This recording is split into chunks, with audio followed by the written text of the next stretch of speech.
देश और दुनिया की तमाम छोटी और बड़ी खबरों के लिए हमारे चैनल को सब्सक्राइब करना न भूलें और बेल का बटन जरूर दबाएं। नमस्कार दोस्तों, स्वागत है आपका देश लाइफ में और आपके साथ मैं हूं आशिमा त्यागी। दोस्तों, क्या आपने कभी सोचा है कि जिस देश की पहचान सदियों से व्यापार और सौदेबाजी की समझ के लिए होती रही है, वही देश अगर अपने ही आर्थिक हितों के खिलाफ फैसला लेने लगे तो इसके पीछे क्या वजह हो सकती है। दरअसल भारत की अर्थव्यवस्था का एक बड़ा हिस्सा ऊर्जा आयात पर निर्भर है। क्रूड ऑयल के मामले में तो भारत करीब 85% तक आयात पर ही निर्भर करता है। और ऐसे में अगर कोई देश भारत को तेल सस्ता दे, रुपए में दे, क्रेडिट पर दे और ऊपर से ट्रांसपोर्ट और इंश्योरेंस भी मुफ्त दे, तो सामान्य आर्थिक समझ जो है वो यही कहेगी कि उस विकल्प को प्राथमिकता दी जाए। लेकिन वास्तविकता इससे उल्टी दिखती है। सवाल उठता है कि आखिर ऐसा क्या दबाव है कि भारत कई गुना महंगा तेल खरीदने के रास्ते पर चल पड़ा। तो आज हम इसी संदर्भ में चर्चा करेंगे, पूरा सच जानेंगे। और उससे पहले आप लोगों से अपील, इंसाफ की आवाज को बुलंद करने के लिए और सच्ची पत्रकारिता के लिए हमारा यानी देश लाइव का सहयोग करें। साथ ही डिस्क्रिप्शन में दिए गए लिंक को ओपन कर ज्वाइन बटन दबाकर आप हमसे यानी देश लाइव से सीधा जुड़ सकते हैं दोस्तों। तो दोस्तों, वापस आज की चर्चा पर लौटते हैं और जानते हो सच को कि आखिर भारत के सामने ऐसी क्या मजबूरियां हैं कि उसके पास इतना अच्छा विकल्प होने के बावजूद वो उस राह पर नहीं जा रहा है। दरअसल भारत और ईरान के बीच तेल व्यापार का जो इतिहास है वो काफी पुराना रहा है। 2012 से पहले तक ईरान भारत के सबसे बड़े तेल सप्लायरों में से एक था। अमेरिका के प्रतिबंधों के बावजूद भारत ने लंबे समय तक ईरान से तेल खरीदने का जो रास्ता है वो निकाला और उस समय एक खास व्यवस्था बनाई थी जिसमें भारत ईरान को डॉलर के बजाय भारतीय रुपये में भुगतान करता था। और इसके लिए कोलकाता के यूसीओ बैंक के जरिए ₹1 भुगतान तंत्र बनाया गया था। अब इस व्यवस्था का जो फायदा है वो ये था कि भारत को डॉलर के दबाव से राहत मिलती थी और ईरान को भी अपने तेल के बदले व्यापारिक भुगतान जो है वो मिल जाता था। अब इतना ही नहीं, कई रिपोर्टों की अगर बात करें तो उनके मुताबिक ईरान भारत को क्रूड ऑयल पर अतिरिक्त छूट देता था, लंबा क्रेडिट पीरियड देता था और शिपिंग और इंश्योरेंस की जो सुविधा है वो भी कहीं ना कहीं आसान बनाता था। लेकिन 2019 में जब अमेरिका के तत्कालीन राष्ट्रपति डोनाल्ड ट्रंप ने ईरान पर कड़े प्रतिबंध लगाए और मैक्सिमम प्रेशर नीति लागू की, तब भारत ने धीरे धीरे ईरान से तेल आयात लगभग बंद कर दिया। अब ये वही समय था जब भारत को सस्ते विकल्प के बावजूद महंगे स्रोतों से तेल खरीदना पड़ा दोस्तों।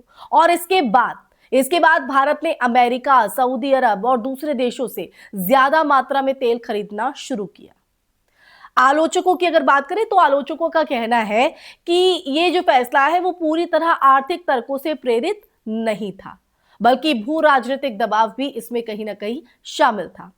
अब देखिए, यहां पर एक बड़ा सवाल भारत की विदेश नीति की स्वतंत्रता को लेकर भी उठता है, क्योंकि भारत खुद को रणनीतिक स्वायत्तता वाला देश बताता है, यानी ऐसा देश जो किसी एक शक्ति के प्रभाव में नहीं बल्कि अपने राष्ट्रीय हितों के आधार पर फैसला लेता है।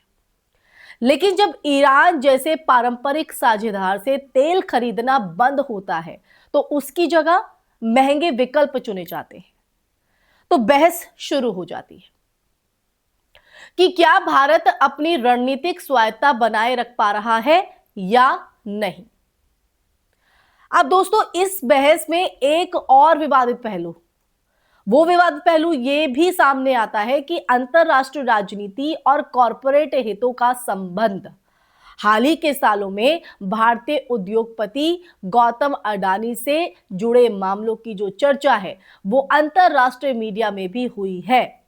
खासकर 2023 में अमेरिकी रिसर्च फर्म हिंडनबर्ग रिसर्च की रिपोर्ट के बाद अडानी समूह को लेकर जो वैश्विक स्तर पर जो बहस थी वो छिड़ी थी दोस्तों। आलोचक अक्सर ये सवाल उठाते हैं कि क्या भारत की विदेश नीति और बड़े कॉरपोरेट हितों के बीच कोई संबंध बन रहा है, या ये सिर्फ राजनीतिक आरोप प्रत्यारोप का हिस्सा है। दूसरी तरफ सरकार और उसके जो समर्थक हैं, उन समर्थकों का तर्क बिल्कुल अलग है। उनका कहना है कि भारत की जो ऊर्जा नीति है वो पूरी तरह व्यवहारिक है, और सरकार ने हाल ही के सालों में रूस से जो सस्ता तेल है वो खरीदकर ये साबित भी किया है कि भारत अपने हितों के मुताबिक फैसले ले सकता है। 2022 के बाद रूस यूक्रेन युद्ध के दौरान भारत ने भारी मात्रा में रियायती रूसी तेल खरीदा, जिससे ये तर्क दिया जाता है कि भारत किसी एक शक्ति के दबाव में नहीं बल्कि बाजार के अवसरों के आधार पर निर्णय लेता है।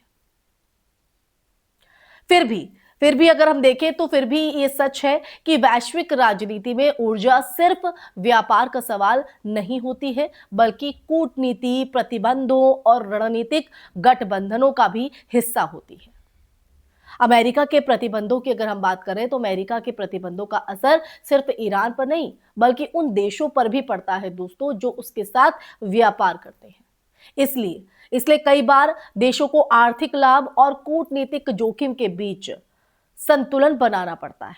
भारत आज एक ऐसे दौर में खड़ा है, एक ऐसी स्थिति में है जहां उसकी अर्थव्यवस्था तेजी से बढ़ रही है और उसकी वैश्विक भूमिका भी उसी रफ्तार के साथ बढ़ रही है। ऐसे समय में हर विदेश नीति निर्णय का असर सिर्फ कूटनीतिक नहीं बल्कि आर्थिक और रणनीतिक भी होता है।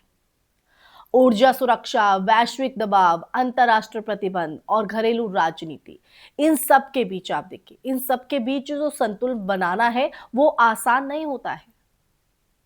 लेकिन लोकतंत्र की खूबसूरती की अगर हम बात करें तो वो यही है कि नागरिक सवाल पूछते हैं, फैसलों का विश्लेषण भी करते हैं और ये समझने की भी कोशिश करते हैं कि देश के दीर्घकालिक हित किस रास्ते में छिपे हुए हैं, क्योंकि किसी भी राष्ट्र की असली ताकत सिर्फ उसके नारों में नहीं बल्कि उसके फैसलों की पारदर्शिता उनके पीछे मौजूद तर्कों में दिखाई देती है। दोस्तों, इसी के साथ इस चर्चा में फिलहाल के लिए बस इतना ही। दोस्तों, ये चर्चा आपको कैसी लगी कमेंट सेक्शन में कमेंट करके दीजिएगा अपनी राय। इस वीडियो को ज्यादा से ज्यादा शेयर कीजिएगा, हमारे चैनल देश लाइव को सब्सक्राइब कीजिएगा। फिर हाजिर होंगी ऐसे ही चर्चा लेकर, तब तक के लिए अपना ख्याल रखिए। जय हिंद, जय भारत, नमस्कार।